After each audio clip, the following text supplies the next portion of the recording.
네, 안녕하세요. 정신과 의사 윤당입니다. 오늘은 여러분들께 내 자녀에게 이혼 소식을 언제 어떻게 전달해야 할까라는 주제로 말씀을 드리려고 합니다.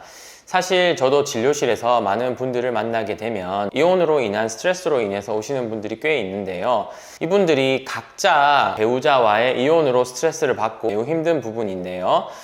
더욱더 힘든 부분들은 이 이혼 후에 이혼에 대한 소식을 내 자녀에게 어떻게 설명해야 될까, 그리고 지금 하는 것이 나을까 아니면은 나중에 아이들이 좀 크고 하는 것이 나을까에 대한 고민을 많이 가지고 있는 것 같습니다. 그래서 오늘은 우리 자녀에게 이 이혼에 대한 소식을 어떻게 전달해야 할지에 대해서 같이 고민해 보면 좋을 것 같습니다. 우선 이 내 자녀에게 언제 이 이혼의 소식을 전해야 할까 라는 연구 결과들을 좀 찾아보면 사실 뭔가 명확하게 정답처럼 몇 살입니다 이렇게 정해져 온 건 없어요.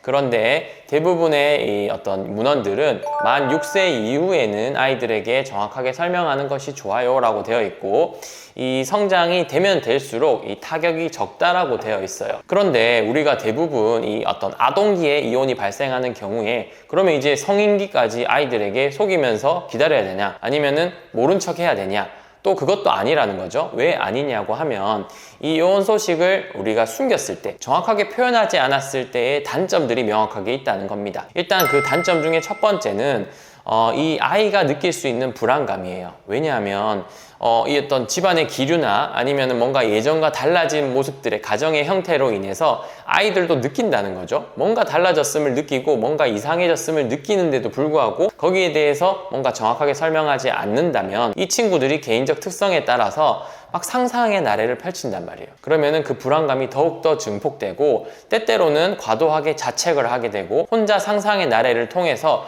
더욱더 괴로움을 커지게 되어서 정신건강에 안 좋은 영향을 미칠 수 있다는 것입니다. 그리고 이 어떤 명확한 설명들이 정확하게 이루어지지 않았을 때는 나중에 부모 자녀와의 신뢰관계도 깨질 수 있고 애착관계에도 영향을 줄 수 있기 때문에 이 이혼 소식에 대해서 명확하게 전달하는 것이 좋다라는 어떤 결과들이 있어요. 그러면 이 이혼 소식을 전달했을 때의 장점은, 일시적인 혼란은 어떻게 보면 막을 수는 없겠지만 장기적으로 봤을 때 안정감을 얻을 수 있다라는 거고요. 이것들을 전달할 때 중요한 부분들은 적절한 시기에, 적당한 시기에 전달하라고 돼 있는데, 사실 이 적당한 시기라는 게 너무나 애매모호한 표현이지 않습니까? 그렇기 때문에 이 적당한 시기라는 것은 완벽한 찬스에서 이야기한다 이런 의미가 아니라, 너무 이 시기는 안 했으면 좋겠다라는 시기만 좀 피해서 우리가 잘 설명하자라고 되어 있어요. 그러면 이거 너무 아닌 시기는 뭐냐?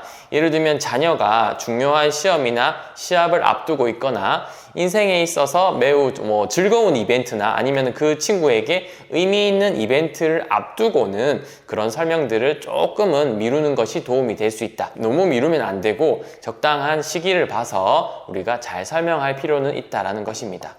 자, 그러면 이 이혼에 대한 소식을 어떻게 전달할 것인가에 대한 부분인데요. 이 어떻게라는 것을 생각할 때 자녀의 시기에 따라서 나누어 볼 수 있습니다. 우선 내 자녀가 아동기, 초등학생이라면, 그 다음에 내 자녀가 청소년기, 중학교 이상, 중고등학생이라면 어떻게 접근해야 될지가 조금은 다른데요. 이 다른 것들 이외에 공통적인 부분은 뭐냐면, 우리가 설명을 할 때 일관적이고 정확한 정보를 잘 전달을 해야 합니다. 그리고 이 전달을 할 때에는 긍정적인 메시지들을 많이 주는 것이 좋고 안정감을 줄 수 있도록 도움을 주는 것이 중요해요. 그리고 이 설명을 하고 나서는 자녀에게 감정을 표현할 수 있도록 개방형의 질문으로 물어보는 것이 좋습니다. 엄마 아빠가 더 이상 너와 같이 함께 살 수 없을 것 같은데, 그렇지만 엄마 아빠는 너를 계속적으로 사랑하고 바뀌는 건 없어, 크게 변하는 건 없어, 우리의 마음은.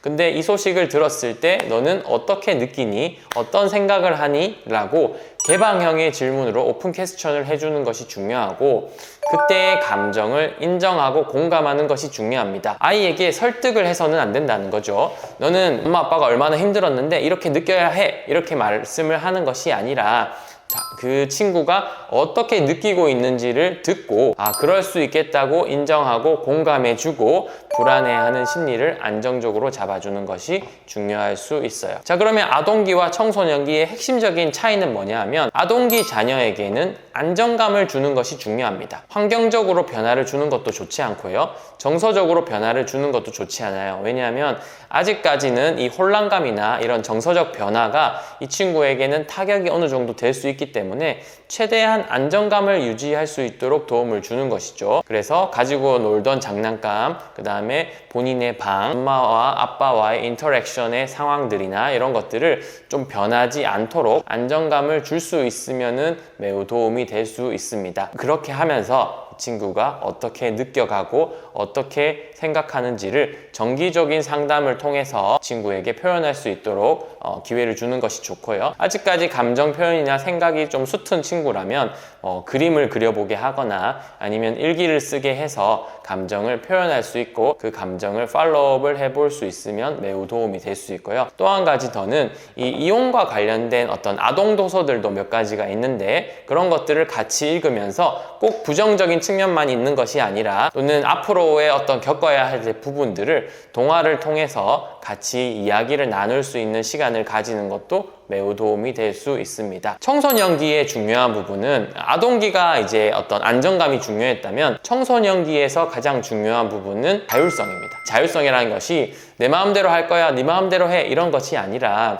부모의 이혼에 대한 소식을 접한 후에 이 소식에 대해서 또는 앞으로에 대한 계획과 본인이 어떻게 하고 싶은지에 대해서 의견을 듣고 그 의견을 반영해서 계획을 짜는 거죠. 나는 엄마와 이런 시간을 보내고 싶다. 나는 아빠와는 이런 시간을 보내고 싶다. 또는 앞으로는 이렇게 되었으면 좋겠다. 하는 감정들이나 생각들이 있을 건데요. 그런 것들을 들어주고 적절히 수용하면서 앞으로의 계획을 짜는 것이 이 친구의 어떤 정서적인 혼란감을 최대한 줄일 수 있는 방법이라고 볼 수가 있습니다. 자, 여러분, 이혼 소식을 전하는 것 쉽지 않죠. 내 마음의 정서도 불안정한데 안 좋은 소식들을 이 친구에게 전하는 마음이 여러분들이 찢어질 것이라고 생각이 듭니다. 하지만 어찌 보면 여러분들이 이혼을 망설였던 이유나 아니면 이 이혼에 대해서 스트레스를 받는 가장 큰 이유 중에 하나가 내 자녀에게 상처가 좀 덜 갔으면 좋겠고 어떤 구김없이 자랐으면 좋겠는 마음은 어느 부모나 똑같을 것 같아요. 그렇기 때문에 지금까지 제가 말씀드린 방법으로 자녀에게 이혼 소식을 잘 전달 한번 해보고요. 그리고 명확하게 이제 정기적으로 어떤 변화가 있는지 이제 관찰을 하면서 정신건강에 문제는 없이 크고 있나 이렇게 살펴보시면 될 것 같고, 만약에 이렇게 살펴봤는데 뭔가 내가 개입하기에는 아니면 내가 감당하기에는 조금 힘들어하는 것 같다 라고 했을 때는 전문가의 도움을 꼭 받아서 조기에 개입을 해서 이런 부분들이 커지지 않을 수 있도록, 정신건강의 심리적인 취약성이나 문제들이 커지지 않을 수 있도록 꼭 빠르게 개입을 해주시길 바라겠습니다.